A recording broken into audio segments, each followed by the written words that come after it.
Today we're going to be taking a look at how to install the Sim-Lab Xero-Play Quick Release onto the Simucube 2 Pro.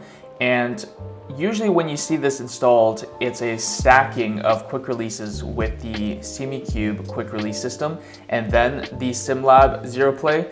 But what we're going to do today and what I'm going to show you is how to install this adapter ring from Simcore onto your Simucube so that we're only running one quick release system. Okay, so the first thing we actually want to do is make a modification to our Simucube 2 Pro motor. And the part that we want to modify is, take a look at the top here, where we have our Simucube motor side quick release. We're actually going to replace this plate on top with the one that we now have from Simcore. And why are we going to do this? Well, it's because we can convert the 3-bolt system that mounts to the motor side on the Simucube to these 6 by 5 millimeter at 70 millimeter diameter. That is the standard for most wheels that you can basically attach onto the system. And what's great about this is that the motor side for the Xero-Play quick release is going to match up with the 6 by 70 millimeter M5 attachments, such that we can directly mount it as such and have one quick release system in the entire stack.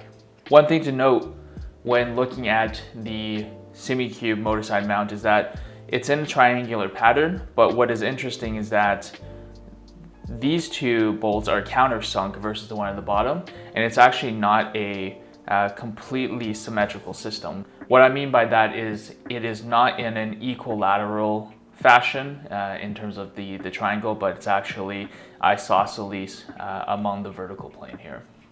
So let's go ahead and remove these bolts first.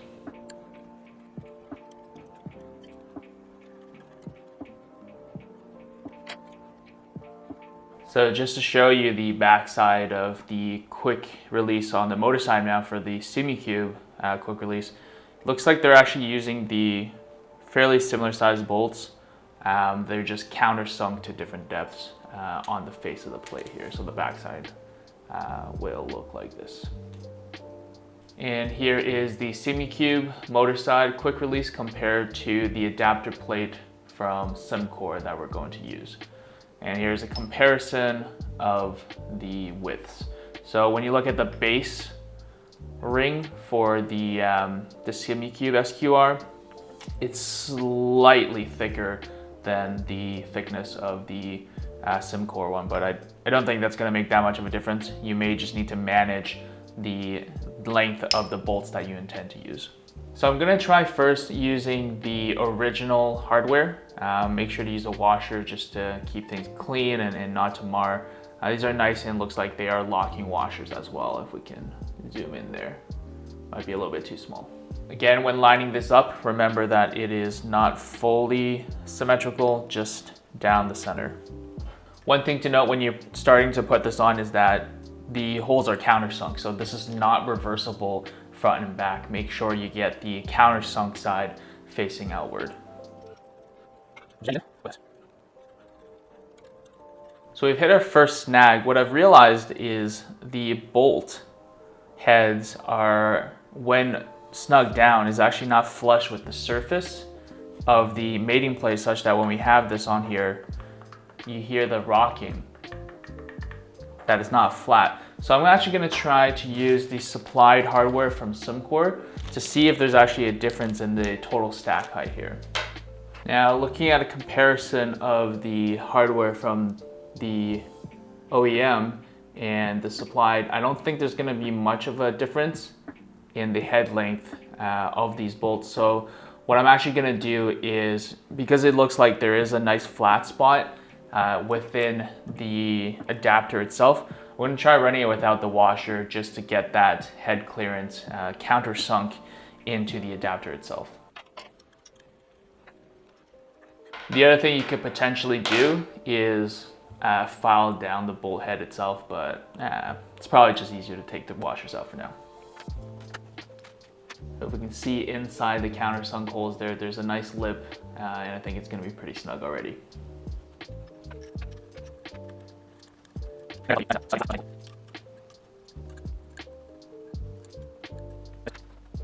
And just as a final test, we're going to grab this flat back from the wheel side adapter, and we can tell that it's fully flush, no rocking. And the next step is going to be mounting the motor side part of the Xero-Play quick release onto the Simucube adapter that we have just installed. But before we do that, I want to show you what makes this quick release so special. So the Xero-Play quick release, how it works is that you have a latch at the top that when removed, eliminates the tension in the quick release itself. And how that is functioning is that on the inside of the quick release, there is a Delrin pin that you can somewhat see right there. And when it is in the closed position, the Delrin pin is pushing in this direction. And how that functions with the wheel side quick release is the wheel side quick release has a shape of this sort of like a trapezoid, and it's basically going to have 3 points of contact on this facing here, and the top facing here. As the Delrin pin pushes up in this direction, it's going to push this quick release against those 3 surfaces of contact that when you close it, you have this lock system. And to release, again, one motion, very nice and clean. Now, the tolerances are super tight, so when you do buy multiple wheel side quick releases, I find you do have to do some minor adjustment where you have a locking screw right here in this small hole, and then the static height adjustment screw here for the Delrin pin itself. I've heard they used to come packaged together when HRS was the manufacturer for these. I think they sold the plans and the manufacturing rights to Sim-Lab, and Sim-Lab now packages these separately and are not doing that testing for you. So there is a little bit of a difference in the tolerance that you may have to adjust to when you're switching between wheels, which is pretty simple, just the locking pin and then the static height pin for the Delrin. And another thing to be mindful of is that the holes for the motor side come as unthreaded. So the threads are on the motor adapter itself. When we come here, we're gonna have basically running the bolts from the top down into the threads on the adapter that we just installed. However, on the wheel side adapter, they come by default threaded. And so when you're installing this on a wheel like such, and you have threads underneath on the back of the wheel itself, we're actually gonna have to drill out the threads on this side, on the wheel adapter side, so that we don't have 2 sets of threads that may not be lined up with each other. In fact, it's pretty much impossible to get them to line up unless you use captive bolts that are unthreaded near the top of the bolt head. But since we're gonna be working with conventional bolts, we're actually gonna drill this out. And the manufacturer recommends using 5.5 millimeter. And I think the closest equivalent, if you want to size down just a little bit, 13/64 on SAE if we're in North America looking for drill bits. That's the one we're going to go with today to drill this out. And so before we install the adapter onto the wheelbase itself, we're going to do that just a little bit simpler to do with both pieces here together. So just to confirm the sizing, here's our 13/64 bit. It's coming about 5.1 mil. And if we compare that to M5 bolt hardware, just start it down, that comes in at about 4.9. So it's very tight, but I think with doing it by hand, it should be enough tolerance to be able to slide this through just fine.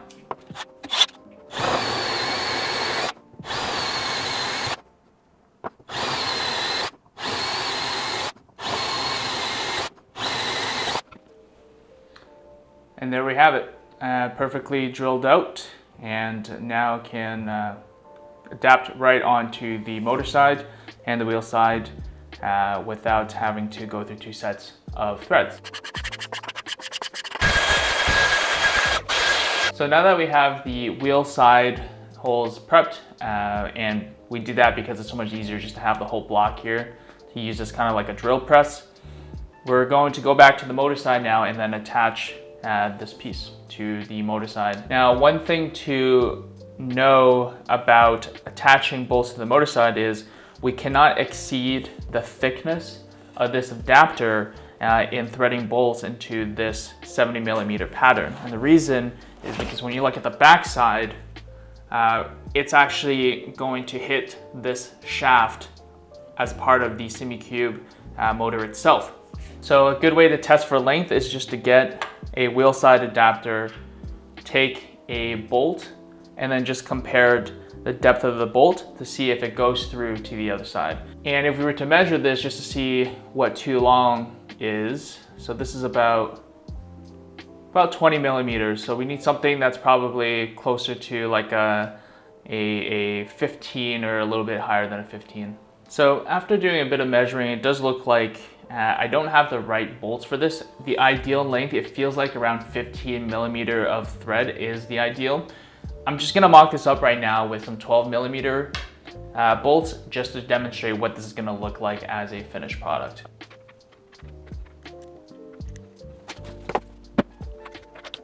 Okay, so this is what the finished stack will look like. And again, we're gonna get some appropriate hardware there to really fasten this.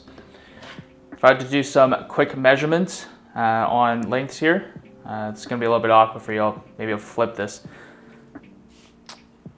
The entire, from the faceplate to the end of the wheel is about, call it 13 centimeters, so 127mm I've got here. If we look at from the neck of the Simucube 2 Pro to the end of the wheel plate, that is about 76 mils right there.